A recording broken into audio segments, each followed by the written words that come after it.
Bonjour, bienvenue, sur ma chaîne YouTube. Donc, je vous remercie parce que vous avez abonné à ma chaîne YouTube.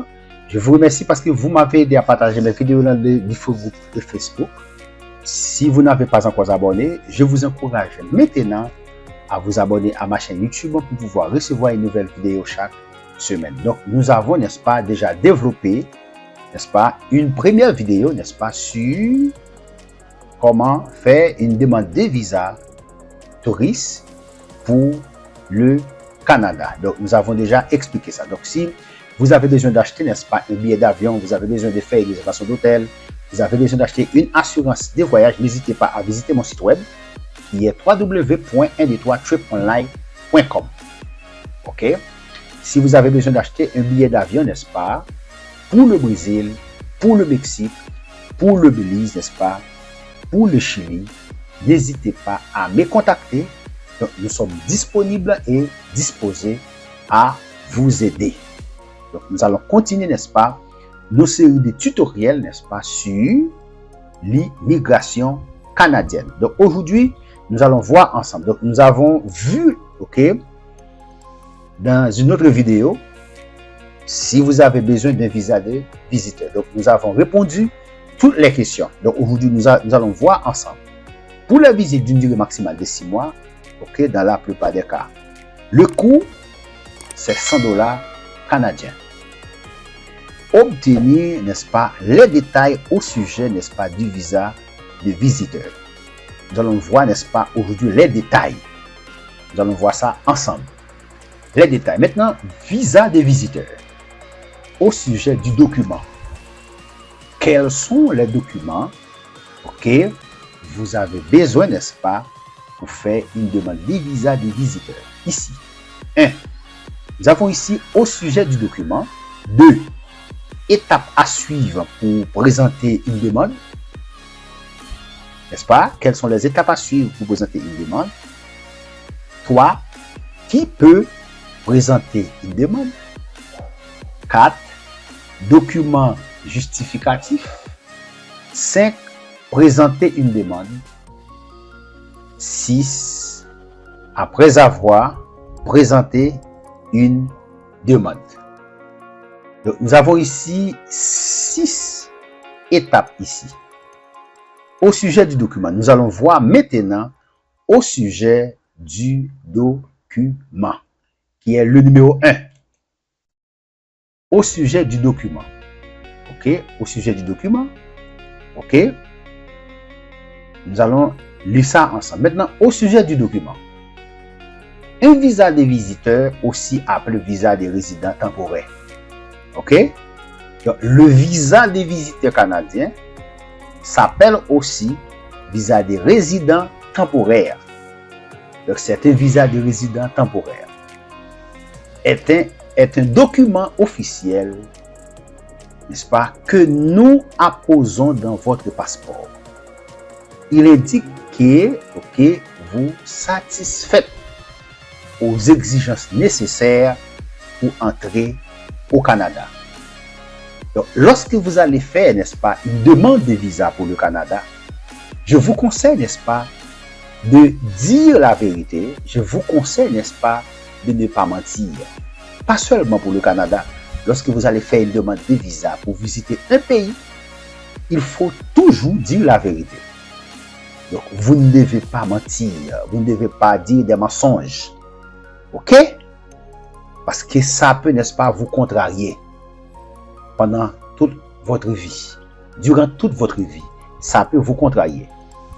Donc, il indique que vous êtes satisfait aux exigences nécessaires pour entrer au Canada. Donc, la plupart des visiteurs ont besoin d'un visa de visiteur pour venir au Canada. Vous pourriez également devoir en avoir un si vous transitez par un aéroport canadien en chemin vers votre destination finale. Donc, si vous avez besoin, n'est-ce pas, d'un visa de transit pour le Canada, donc vous pouvez faire cette demande aussi. Vous pouvez présenter une demande de visa de visiteur en ligne. Important, vous pouvez faire cette demande en ligne. C'est très important lorsque vous faites cette demande en ligne. C'est très important, c'est très rapide. Rapide, ce n'est pas difficile. OK? Pour le frais, n'est-ce pas, ça coûte 100 $ canadiens. Donc, des lieux de traitement varient selon le pays. Vérifiez s'il y a des délais de traitement. Vérifiez les délais de traitement. Il se peut que vous deviez fournir vos données biométriques avec votre demande. Donc, ça va dépendre, n'est-ce pas, de votre nationalité. Il se peut, n'est-ce pas, que vous deviez fournir vos données biométriques. Donc, ça coûte avec votre demande. Sont, n'est-ce pas, votre demande et vos données biométriques, n'est-ce pas, sont deux choses différentes. Donc, pour le frais, n'est-ce pas, de la demande du visa, ça coûte 100 $. Et vous allez payer aussi pour le frais, n'est-ce pas, de vos données biométriques. Nous allons voir ça ensemble. OK, ici, nous allons voir ça ensemble. Ici, ouais. Avec votre demande, ce délai de traitement ne tient pas compte du temps dont vous avez besoin pour fournir vos données biométriques. C'est important. Donc, nous pouvons voir ici, pour les données biométriques, ici, nous allons voir ensemble comment ça fonctionne. Déterminez si vous devez fournir vos données biométriques. Ouais, demandez de visa des visiteurs au titre des mesures de l'autorisation de voyage d'urgence Canada-Ukraine. Vous pourriez être admissible, OK, à une dispense si le jour où vous avez présenté votre demande de visa de visiteur au titre des mesures d'urgence, OK, Canada-Ukraine, vous avez 17 ans au moins, 61 ans au plus. Déjà obtenu un visa de visiteur canadien au cours des 10 dernières années. Donc, nous vous enverrons un courriel pour vous faire savoir si vous êtes admissible. Dans tous les cas, suivez les instructions les plus récentes que nous vous avons envoyées. Ouais. Renseignez-vous, n'est-ce pas, sur les nouvelles mesures mises en place pour aider les personnes touchées par l'invasion russe de l'Ukraine. Ok, maintenant, ici, ce n'est pas notre objectif. Ouais. Sélectionnez un des suivants. Obligatoire, je n'ai jamais fourni mes données biométriques ou j'ai déjà fourni mes données biométriques. Donc, nous répondons, je n'ai jamais. Ici, sélectionnez le code de pays qui correspond à celui de votre passeport. Ça, c'est important. Donc, nous pouvons prendre maintenant comme exemple, nous pouvons prendre Haïti ou bien Brésil. Donc, nous allons prendre ici Brésil. Ok, ouais. Il dit, que demandez-vous? Autorisation de voyage électronique ou bien visa des visiteurs ou super visa. Donc, ça va dépendre. Ouais, visa de transit. Visa de transit, ok. Permis d'études ou permis de travail. Prolongation, n'est-ce pas, du permis d'études ou du permis de travail. Résidence permanente. Ok. Carte de résident permanent. Titre de voyage pour résident permanent. Donc, nous répondons ici, visa de visiteur. Ici. Ok. Êtes-vous titulaire, n'est-ce pas, d'un visa canadien de résident temporaire valide au cours des 10 dernières années ou possédez-vous actuellement un visa de non-immigrants des États-Unis? Nous répondons ici, non. Réponse, vous devez fournir vos données biométriques. Ok? Donc, vous devez prendre un rendez-vous pour fournir vos données biométriques. Donc, pour les demandes en ligne ou sur du papier, avant de faire, n'est-ce pas, avant de faire prélever vos données biométriques, vous devez attendre d'avoir reçu une lettre de notre part vous indiquant comment procéder. Pour obtenir cette lettre, vous devez payer les frais de biométrie lorsque vous présentez votre demande. Ouais, ici, la question, si vous êtes un résident permanent légitime des États-Unis et que vous détenez une carte verte valide, vous n'avez pas besoin de fournir vos données biométriques si votre seule intention est de séjourner au Canada. Ok? Si vous présentez une demande dans un centre de réception des demandes de visa, vous pouvez fournir vos données biométriques au centre, n'est-ce pas, de réception de demande de visa où vous rendrez pour présenter votre demande sur papier. Si vous avez pris un rendez-vous. Si vous décidez de présenter une demande en ligne dans un centre de réception des demandes de visa, vous devrez attendre d'obtenir la lettre vous indiquant que vous devez fournir vos données biométriques.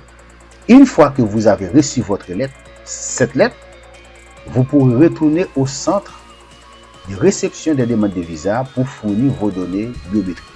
Maintenant ici, vous voyez ici, étape à suivre pour fournir vos données biométriques. Endroit où le fournir, fait concernant la biométrie. Vous voyez ici, étape à suivre pour fournir vos données biométriques.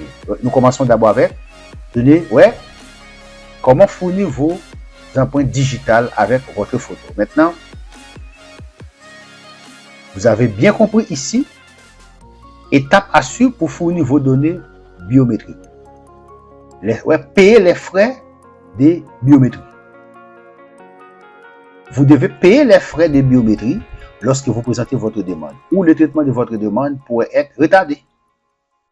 Exception, il n'y a aucun frais à payer pour fournir des données biométriques pour un visa de transit. 2. Obtenir la lettre d'instruction relative à la biométrie. 3. Rendez-vous à un point officiel de collecte des données biométriques. Vous devez fournir vos données biométriques en personne. Donc, vous ne pouvez pas faire ça en ligne. Vous devez prendre rendez-vous pour fournir vos données biométriques. Prenez votre rendez-vous dès que vous recevez votre lettre d'instruction pour la collecte des données biométriques. C'est important. Donc, pour le frais, ça coûte $80. Voyez ici, vous devez payer les frais des biométriques. Nous allons voir ça ensemble. Ok, $85. Demande individuelle, $85. Membres d'une même famille présentant leur demande en même temps, frais maximum de $170 au total. Troupe d'au moins 3 artistes de spectacle et le personnel qui présente, n'est-ce pas, des demandes de permis de travail en même temps, frais maximum de $155. Ok, donc pour le frais, le frais de biométrie, ça coûte $85.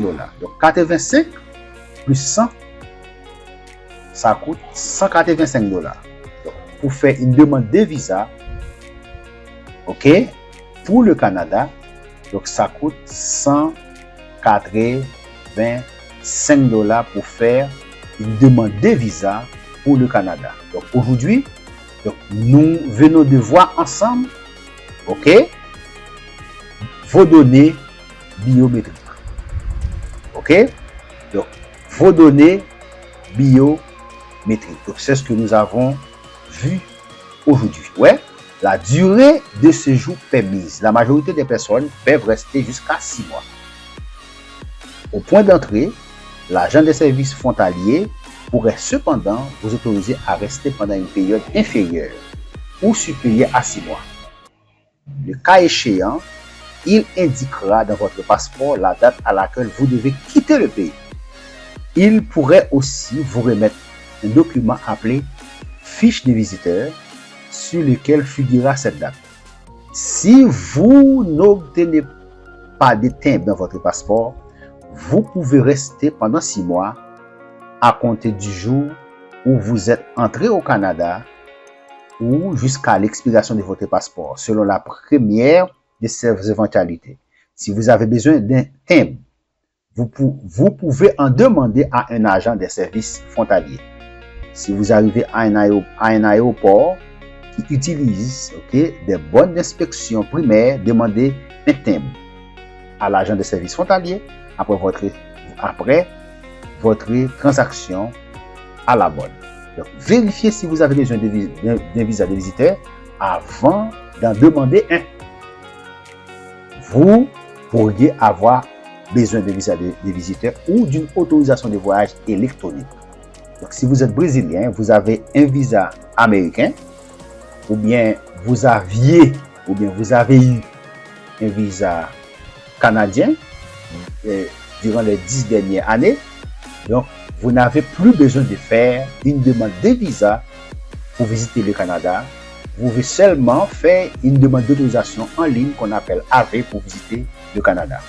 Le document d'entrée qu'il vous faudra dépendra du type de document de voyage avec lequel vous comptez voyager, du pays qui a délivré votre document de voyage ou bien votre passeport, de votre nationalité, du moyen de transport que vous utiliserez pour venir au Canada lors de ce voyage.